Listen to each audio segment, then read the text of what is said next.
عندي رغبة في إني أي ست يبقى ليا مع أي علاقة اللي هي تضربني وتعذبني.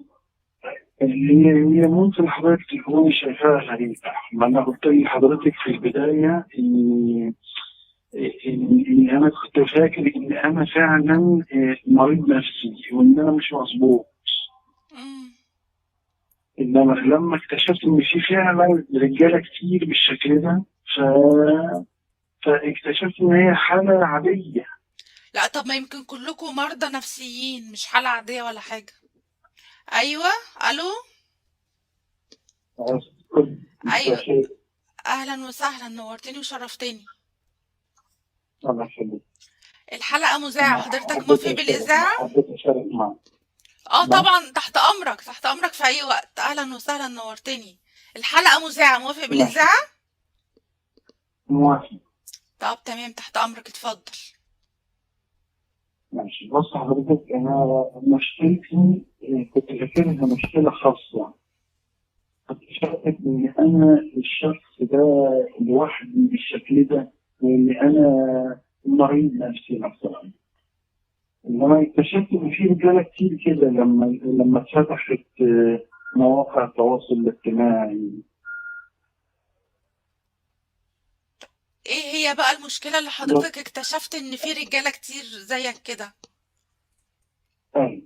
انا مشكلتي ان انا بحب ست تضربني وتعذبني لمرحله اني انزل في ايديها. بص حضرتك، انا عندي رغبة في إني أي ست يبقى ليا مع أي علاقة اللي هي تضربني وتعذبني. يعني هو ده المتعة اللي أنا باخدها. هو انا مش عارفة هو ايه الموضوع ده، انا لسه من حوالي اسبوع كان معايا نفس المشكلة دي. هو مش بيحس بقى بمتعة، هي اللي بتستمتع لما بتضربه وبتخليه يعمل شغل البيت وجايبه له خرزانة وكرباج وحاجات كده. فهو الموضوع فعلا أنا موضة يعني دي، ولا دي بقت ميول غريبة داخلة علينا؟ انا فعلا نفسي بقيت، يعني انا نفسي افهم الموضوع جاي العيب فين.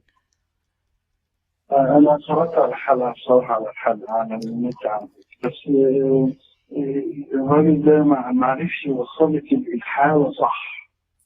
آه، في لا لا، نوع من وصل لي الحالة الرجالة صح صح، بتستمتع. ايه ده، هو مستمتع وساكت في علشان نوع من الرجالة بيحبها. يعني حب بتستمتع. ايه ده حضرتك؟ انا مش فاهمة حب ايه اللي خلينا نتعامل بهذه الطريقة. ده يغرس في 60 ده الحب اللي بالمنظر بالذل والإهانة دي كراجل يعني. هي ممكن حضرتك تكوني شايفاها غريبة، ما أنا قلت لحضرتك في البداية إن أنا كنت فاكر إن أنا فعلا مريض نفسي وإن أنا مش مظبوط. مم. إنما لما اكتشفت إن في فعلا رجالة كتير بالشكل ده فاكتشفت إن هي حالة عادية. لا، طب ما يمكن كلكم مرضى نفسيين، مش حالة عادية ولا حاجة. طيب، أنا من وأنا طفل. معلش طب أنا استاذنك، هو سيبك حضرتك من حضرتك أنت. تعليمك ايه وعندك كام سنة؟ أنا عندي 40 سنة. تمام، تعليمك ايه او بتشتغل ايه؟ خريج كلية تجارة، محاسب.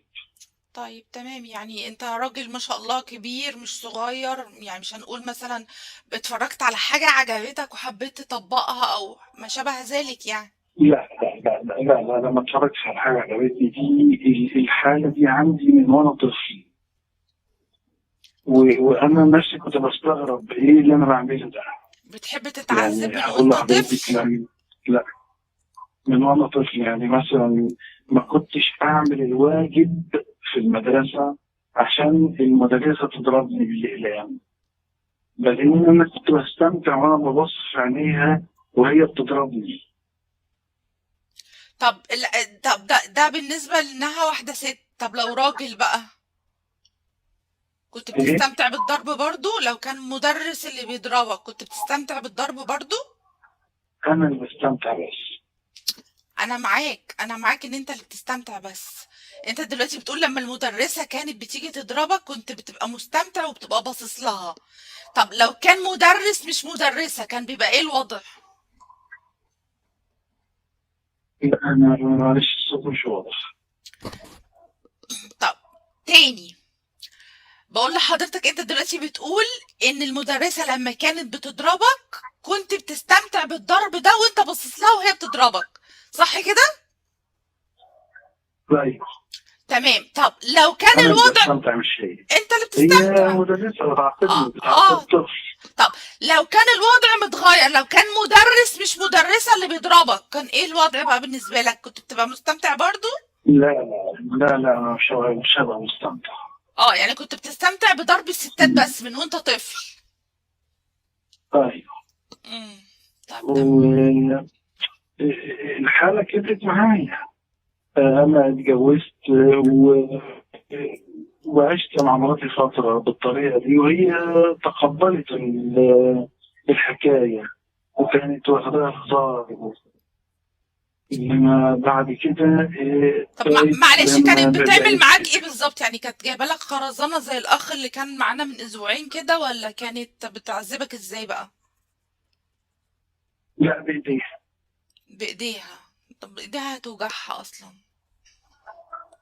طيب ساعات لما كانت تقعد تضربني بالإقلام كتير على وشي كانت تقول لي إيدي بتوجعني، اه. بس أنا كنت بطلب منها تستمر.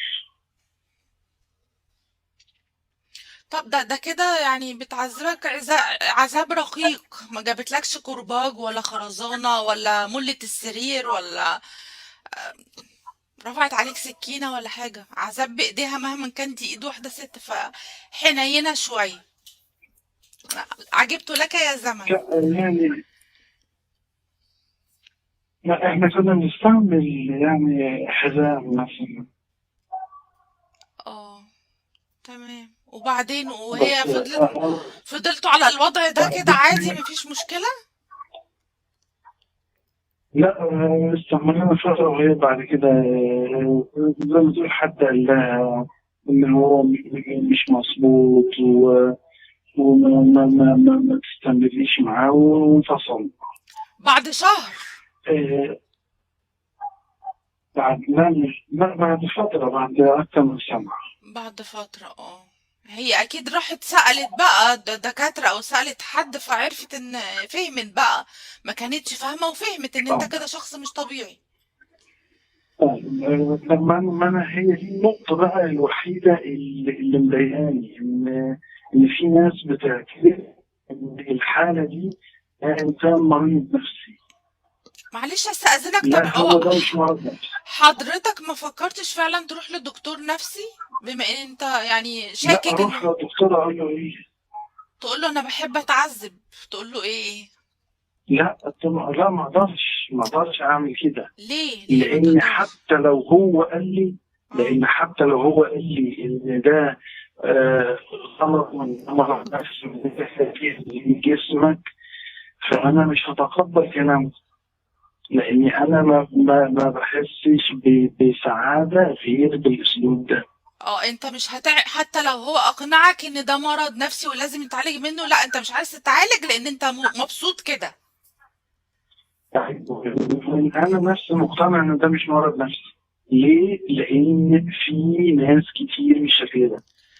هقول لك على حاجة، هو حرام لان ربنا امرنا، ربنا وهبنا جسمنا وقال لنا لازم نحافظ عليه. انت بتبهدله، انت بتبهدل لا وبتعذب نعمة ربنا ليك. فانت كده ده حرام اللي انت بتعمله في نفسك، ده حرام. لا أنا فاهم حضرتك، بس أنت بس ما تكلمنيش على إن حضرتك دكتورة نفسية وإنك بتشخصي حالة. أنت فاهمة، لأن حضرتك إنسانة واعية وفاهمة إن في ناس كتير في المجتمع بالشكل ده، بل إن في ستات نفسهم بالشكل ده. للأسف أنا اكتشفت يعني مؤخرا إنه في فعلا في ست كتير. آه لا، في ستات بتحب كمان إن جوزها يضربها، أو يشتمها. مم. للأسف كتير، للأسف كتير. وأنا أنا نفسي أمسك بس يعني زي ما بنقول كده مربط الفرس، المشكلة والعيب فين. أيوة، لا هو المجتمع بتاعنا في حاجات كتير ما بيتقبلهاش. ايوه، ما هي دي حاجات غريبة حضرتك. هو انت انت مستوعب حضرتك بتقول ايه؟ ما هي دي حاجة غريبة. ما احنا لازم هنتقبل ايه؟ نتقبل ان احنا نحب ازاي نعذب بعض. هي مش ما تعتبرهاش نوع من التعذيب. امال نعتبرها نوع من انواع ايه؟ يعني أنا أدم أنا متقبلها إن أنا راضي بيها، يبقى ده ما فيهوش لا قهر ولا تعذيب. وجهة نظر.